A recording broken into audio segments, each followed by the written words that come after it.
ਜੋ ਅੱਜ ਹੋਇਆ ਉਹ ਨਾਮਨਜ਼ੂਰ ਹੈ। ਇਹ ਪੰਜਾਬੀਅਤ ਦੇ ਖਿਲਾਫ ਹੈ। ਪ੍ਰਧਾਨ ਮੰਤਰੀ ਨੂੰ ਰੈਲੀ ਦੇ ਲਈ ਸੁਰੱਖਿਅਤ ਰਸਤਾ ਮਿਲਣਾ ਚਾਹੀਦਾ ਸੀ। ਇਹ ਸੁਨੀਲ ਜਾਖੜ ਨੇ ਆਪਣੇ ਟਵੀਟ ਦੇ ਵਿੱਚ ਕਿਹਾ ਤੇ ਉਹਨਾਂ ਨੇ ਕਿਹਾ ਇਸੇ ਤਰ੍ਹਾਂ ਹੀ ਡੈਮੋਕ੍ਰੇਸੀ ਚੱਲਦੀ ਹੈ ਕਿ ਜੇ ਕੋਈ ਆ ਰਿਹਾ ਹੈ, ਦੇਸ਼ ਦਾ ਪ੍ਰਧਾਨ ਮੰਤਰੀ ਆ ਰਿਹਾ ਤਾਂ ਸੇਫ ਪੈਸੇਜ ਉਹਨਾਂ ਨੂੰ ਸੁਰੱਖਿਅਤ ਰਾਹ ਜ਼ਰੂਰ ਮਿਲੇ। ਉਹਨਾਂ ਨੇ ਆਪਣੇ ਟਵੀਟ ਦੇ ਵਿੱਚ ਕੀ ਕੁਝ ਲਿਖਿਆ ਉਹ ਤੁਹਾਨੂੰ ਦਿਖਾ ਰਹੇ ਹਾਂ ਅਸੀਂ।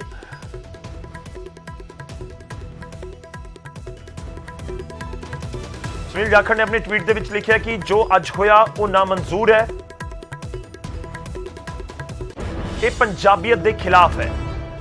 ਇਹ ਵੀ ਸੁਨੀਲ ਜਾਖੜ ਨੇ ਆਪਣੇ ਟਵੀਟ ਦੇ ਵਿੱਚ ਲਿਖਿਆ ਹੈ ਤੇ ਕਿਹਾ ਕਿ ਪ੍ਰਧਾਨ ਮੰਤਰੀ ਨੂੰ ਰੈਲੀ ਦੇ ਲਈ ਸੁਰੱਖਿਅਤ ਰਸਤਾ ਮਿਲਣਾ ਚਾਹੀਦਾ ਸੀ।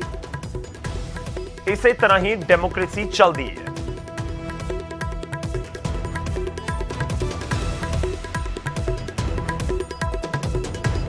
ਤਾਂ ਬੀਜੇਪੀ ਇਸ ਸਮੇਂ ਹਮਲਾਵਰ ਹੈ ਤੇ ਇਸ ਸਭ ਦੇ ਵਿਚਾਲੇ ਤੋਂ ਲੈ ਕੇ ਚੱਲਦੇ ਹਾਂ। ਇਸ ਸਮੇਂ ਰਣਦੀਪ ਸੁਰਜੇਵਾਲਾ कांग्रेस के बड़े लीडर ने प्रेस कॉन्फ्रेंस कर रहे हैं। एक और सम्मानित केंद्रीय मंत्री महोदया ने बहुत सारी बेतुकी और बचकाना बातें कह दी। कुछ तथ्य इसलिए हम आपके समक्ष रखना चाहेंगे। प्रधानमंत्री जी को आज फिरोजपुर में पंजाब में रैली करनी, बाकायदा 10,000 के करीब पुलिस पर्सनल, आप सोच सकते हैं 10,000 पुलिस पर्सनल प्रधानमंत्री की इस रैली के लिए लगाए गए थे। इसके अलावा पूरा रूट जो था प्रधानमंत्री जी का, वो एसपीजी, केंद्रीय सिक्योरिटी एजेंसीज, पंजाब पुलिस और यहां तक कि हरियाणा पुलिस को भी डिप्लॉय किया गया था।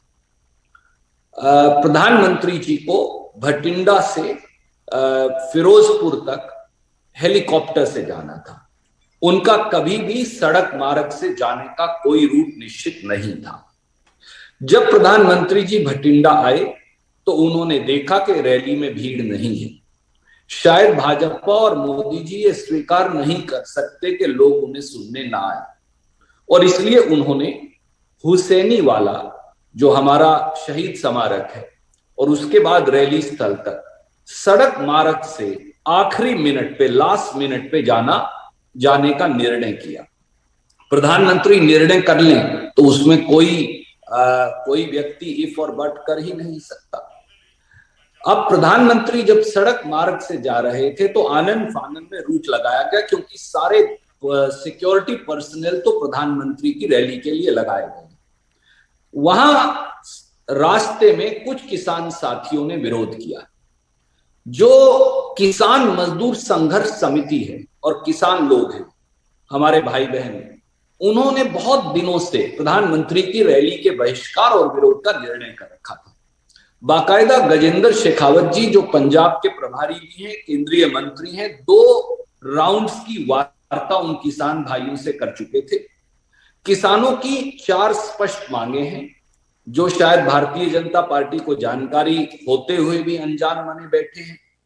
उनका ये कहना है, नंबर 1, कि जो होम मिनिस्टर हैं अजय मिश्रा टेनी, जिनके बेटे के खिलाफ मुख्य आयुक्त के रूप पर लखीमपुर खेड़ी कांड के अंदर चार्जशीट दायर की है सीबीआई ने सुप्रीम कोर्ट मॉनिटर्ड इन्वेस्टिगेशन के बाद, उन्हें बर्खास्त किया जाए, पर मोदी जी उन्हें साथ लेकर घूमते हैं।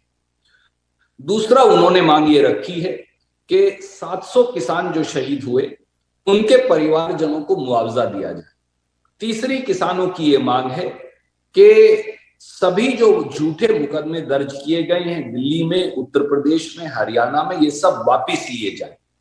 और चौथा, उनकी मांग जो उस समय मानी भी थी जब फार्मर एजुकेशन वापिस हुआ, कि एमएसपी पर एक कमेटी बनेगी और वो कमेटी जल्द से जल्द एमएसपी किसान को कैसे मिलेगा इस पर निर्णय करेगी। पर जिस दिन से किसान आंदोलन खत्म हुआ इस पर कोई चर्चा ही नहीं हुई। इसे लेकर किसान संघर्ष समिति और दूसरे लोग विरोध प्रदर्शन कर रहे थे।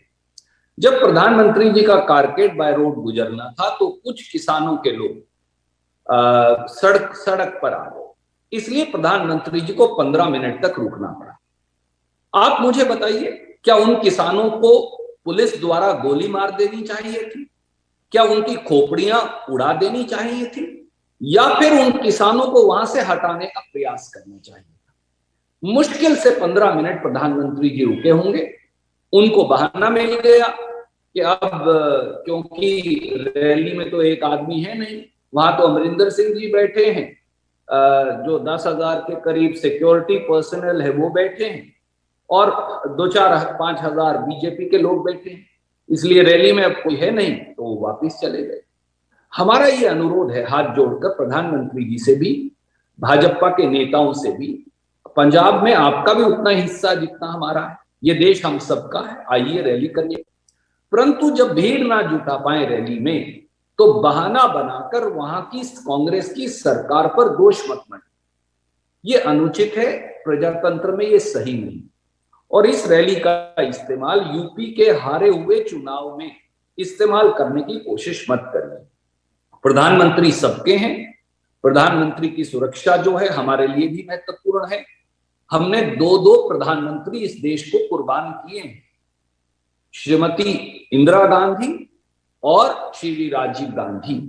हमें मालूम है कि सुरक्षा क्या होती है, और हमारे प्रधानमंत्रियों ने, कांग्रेस पार्टी ने हमेशा ये सुनिश्चित किया है कि उनके लिए देश सबसे बड़ा है।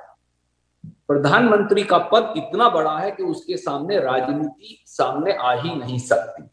जिस प्रकार की आपत्तिजनक शब्दावली का इस्तेमाल भाजपा की केंद्रीय मंत्री कर रही हैं और भाजपा के राष्ट्रीय अध्यक्ष कर रहे हैं, इसकी हम भर्त्सना करते हैं, इसे हम कंडेम करते हैं।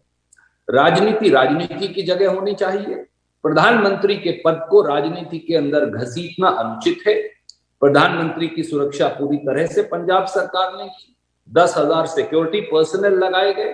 अगर प्रधानमंत्री अपनी मन मर्जी से रूट बदलते हैं तो उसके लिए भी हम तैयार हैं, पर अगर कुछ 100, 200, 500, 1000 किसान सड़क पर आ गए और उन्हें हटाने में 15 मिनट की देरी हो गई तो पुलिस पर या सरकार पर या श्री चरणजीत चन्नी पर इल्जाम लगाना अनुचित है। कांग्रेस पार्टी जब भी प्रधानमंत्री आएंगे, हमारी सरकारें उन्हें पूरा सहयोग देंगी।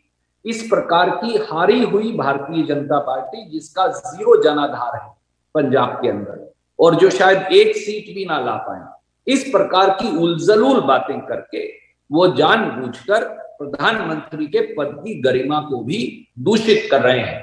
रैली में आदमी आप नहीं ला पा रहे, जनादेश आपके पास नहीं है, भीड़ आप जुटा नहीं पा रहे, लोग आपके विरोधी हैं, किसान आपसे उत्तेजित है, किसान की मांग आप मान नहीं रहे और इल्जाम आप कांग्रेस पर लगा रहे हैं। इसलिए अपनी कमियों का ठीकरा कांग्रेस पर फोड़ना बंद कीजिए। कोई प्रश्न आप पूछना चाहें तो प्रणव जी एक एक करके स्वागत है। रणदीप जी, मेरा सवाल है, sir in English also. News nation से मोहित दुबे हूँ सर। अभी आपने कहा कि प्रधानमंत्री नरेंद्र मोदी की रैली में